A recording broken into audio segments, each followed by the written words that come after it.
We are here in Austin, Texas, outside the garage of 2019 Dirty Kanza winner, Colin Strickland. Now, Colin is a self-described gear geek. We're gonna go inside this garage and see what kind of toys he's got in there.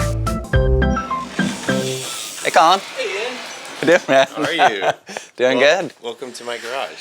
Yeah, this is, you got a lot of stuff in here, man. I do have a lot of stuff. Where do we start? Well, that's up to you. It depends on, pick a department.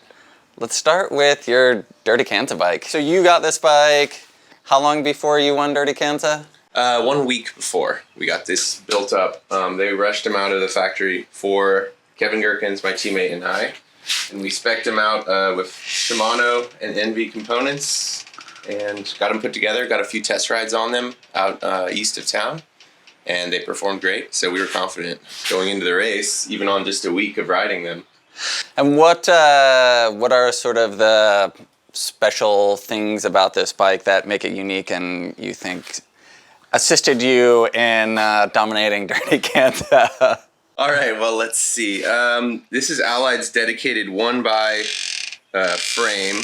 They don't even have a front derailleur option for this, but we found it to be spot on for Dirty Kanza and even the Oregon Trail, which was a really climby race recently that we threw the bike at. But the most notable feature, of course, is their elevated chainstay. Yeah. So as you can see, instead of dropping kind of into the congested zone below the chainring, they went all the way above to provide more clearance for 43 mil tires and mud shedding as well. So that's kind of the most notable feature of it. It looks really clean as well without the front derailleur brackets on there or anything. It really does clean up the appearance as well. And we found the gearing to be, you can zero in on anything you need, from a 40 for the really mountain hilly races to a 46, which we ran for Kanza.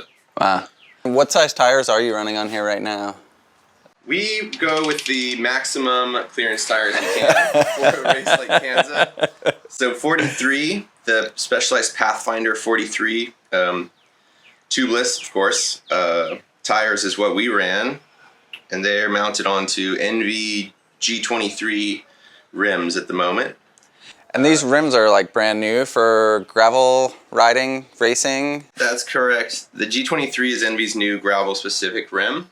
I actually raced for DK. I raced the NV 3.4 AR, which is their new, really all, Swiss Army knife rim set, which is a little deeper fairing, which is debatable whether it is of any benefit in gravel racing, depending on the speed and the tire size. Yeah.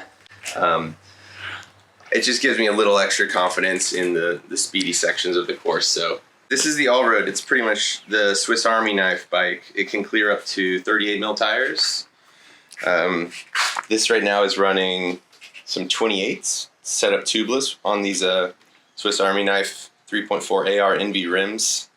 So this bike can really kind of span the widest genres, from road racing to most gravel racing, at least Texas gravel racing. Yeah. Let's look at the final Allied bike. This is your road bike, your fast bike. Ah, yes. And how often do you actually ride this bike? These days, this is mostly driveway duty, but I did race this at Tulsa recently. Oh, cool. The beauty, though, is the Allied, their road disc, Alpha disc, and we have NV 5.6 rims for aerodynamics and a full Di2 Dura Ace kit with lots of buttons, of course. We love buttons.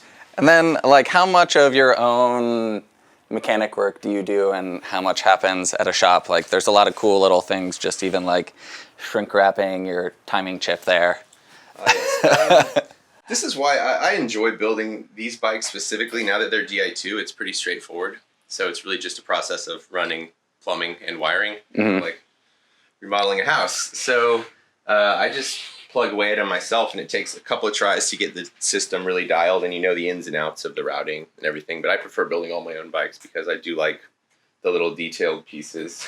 I got into the sport of cycling via just commuting and working on old steel bikes. It's probably done about 25, 30 projects for people in Austin who would just come to me back before I raced and were just said, Colin, build me a bike. So I would get on Craigslist, find a bike, figure out what they needed, and then just build them something that suited their needs. What do you use to work on your bikes? Do you have any Tools. Do you have angle grinder? These bikes, I do a lot of drilling. Why they're so light. Yeah. I have a really hodgepodge set of, bike tools. I have general mechanic tools for motorbikes and other projects, but typically to a race, I'll usually take, of course, leggings. Just a little race kit, the essentials, bleed kit for hydraulic brakes, always a good idea to have one of these on. I was going to ask if you set up all your own hydraulic brakes. I do.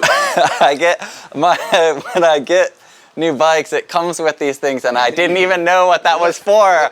I just throw them in the garbage. I'm like, why are they giving me all this plastic? What would you use that for? This stuff can actually get your brakes dialed in if you know the procedures. Okay, I'll just bring my bikes over here now that I know. When you travel, if the bike flips upside down, air bubbles can transmit through the line, and then you arrive at your destination. You got squishy brakes, so it's always a good idea to kind of know how to dial it in. We've learned this the hard way, of course. Yeah. As a team without a mechanic, it's always good to know at least how to, the basic maintenance of your getting it dialed back into working condition. So tell me about this bike stand. Can you get this on Amazon or? Yeah, this ships today on Amazon. It's about $800 to ship. This was actually a piece my local welding shop put together for me, based off of a Park Tool. Typical Park Tool pivoting stand. So access all different angles of the bike and has a really sturdy, heavyweight base to it so that you can kind of wrench on the bike without worrying about it falling off. I like how you say local welding shop, like everybody is buddies with their local welders just down the street. Whether you know it or not, you have a local welder shop. Beauty of America. No. If you're real nerdy, I can take you through some of the fun stuff I did on this Able, since this was my most recent build. Yeah. Going down to all the buttons. You can program this Shimano kit to pretty extreme details, coming down to upshift, downshift in the drops, upshift, downshift on the standard shifter paddles, and then even on the top of it. Cool. And then you have the sprint shifters on here too. Correct. Sprint shifters for, again, just up, down, so you can stay in the drops and have full shifting control. You have so many ways to shift. So many ways to shift. And how many of these Red Bull helmets are functional and how many are no longer functional? Oh, yes. They're with us, but they're no longer really with us. Oh, man. Let's see. It looks like we have two in operation. Yeah, this most recently, Oregon Trail, I hit the deck pretty hard. Oh, wow. Put some nice scuffs into this one. It's always a really tragic occurrence. Yeah. Anyway, so this one, we have a new Prevail on the way because I found a crack in this baby, unfortunately, but it did its job. So, in full functionality, we have this sweet Evade right here. So there you go. Always one working on deck. This is one of my favorite bikes. This is a Pinarello, pretty much dedicated velodrome track bike that they provided to us to race Red Hook last year. So this was a fun custom paint job that they did in Italy. And we gave this bike a go at Tulsa Tough last stand recently. Oh, yeah. Unfortunately, flatted out with my only set of non-tubeless wheels I ran at that race and paid the price. So go tubeless, kids. Go tubeless. It's worth it. And then you not only have bikes, but you also have motorized vehicles here. Tell us about these. Yes. I've had this Triumph for about 10 years, off and on. I sold it to a friend for a bit of time and bought it back. But I probably will never sell this one.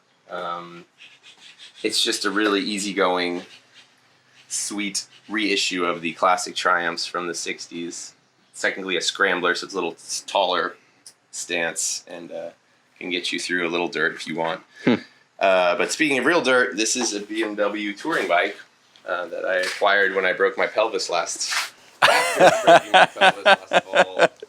This was something to look forward to. a rehabilitation project. Definitely, this is my rehab bike. Keep me positive.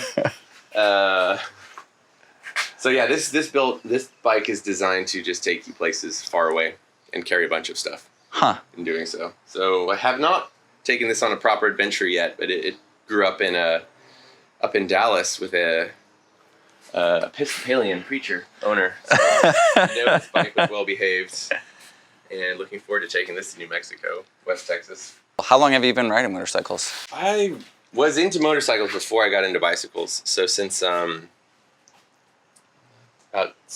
2007, 2008. Okay. Motorcycles frighten me. They go so fast.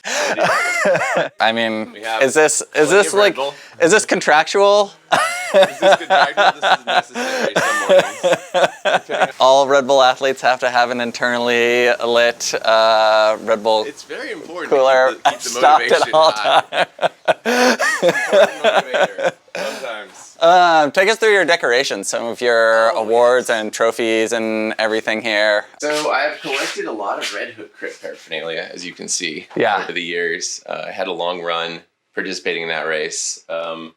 You get sweet hats, as you can see, a lot of hats from London, Barcelona, Milan, New York. But the cool stuff is really the solid bronze medals they mill out for you. So yeah, those are beautiful.